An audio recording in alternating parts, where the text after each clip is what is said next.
About to start. All right, guys. So, what we're going to be looking at is the role that the 1920s had on the United States. We already know a little bit about World War One. We understand that World War One sets the stage for going into the 1920s. So, first, this is our tricky statements, and so we're beginning to look at these. And capitalism was based on a single-party government ruled by a dictator. Also, there is no public ownership. All property is owned by individuals. This is a completely false statement. This is an idea that is going on, and we're going to dig in deeper into it in a minute. But communism was based on a single-party government ruled by a dictator. Also, there was no private ownership, meaning that in the United States, if you want to be able to open up your own business, you can. That is known as privately owned. However, on a communist state, there is no privately owned businesses. It is all owned through the public, meaning that it is not owned by individuals, but is owned by the state. Now, this is a big idea because communist revolutionaries, known as Bolsheviks, took control of Russia and called for a worldwide revolution. As a result, people in the U.S. began to fear communists coming to America. This became known as the Red Scare, 100%.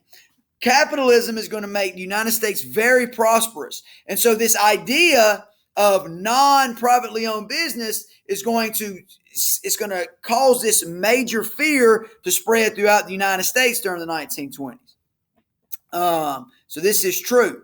Now, so we're going to begin to see some things. Factors that led to new restrictions on immigration included the Great Depression, the belief that people born in America were inferior to immigrants, and the idea America should keep its traditional culture intact. Now, this is a very tricky statement because we have two false and two truths here. So it's important to understand, guys, that we will see immigration restrictions during the 1920s. Just like we saw in the 1880s with the Chinese Exclusion Act, we're seeing immigration and immigration policy is going to play a major role in American society and culture throughout U.S. history. And it's going to be the Red Scare, okay? We're going to see immigration restrictions because of the Red Scare, and people in America had this idea that they were superior, not inferior, but superior to immigrants. And yes, it was fearful that traditional American culture was being attacked. Now, anti-immigrant feelings directly led to the revival of the Ku Klux Klan, the National Origins Act, which established a quota system that set limits on the number of immigrants who could come from each country. Guys, this is true. So during the 1920s, we know the Ku Klux Klan developed during Reconstruction.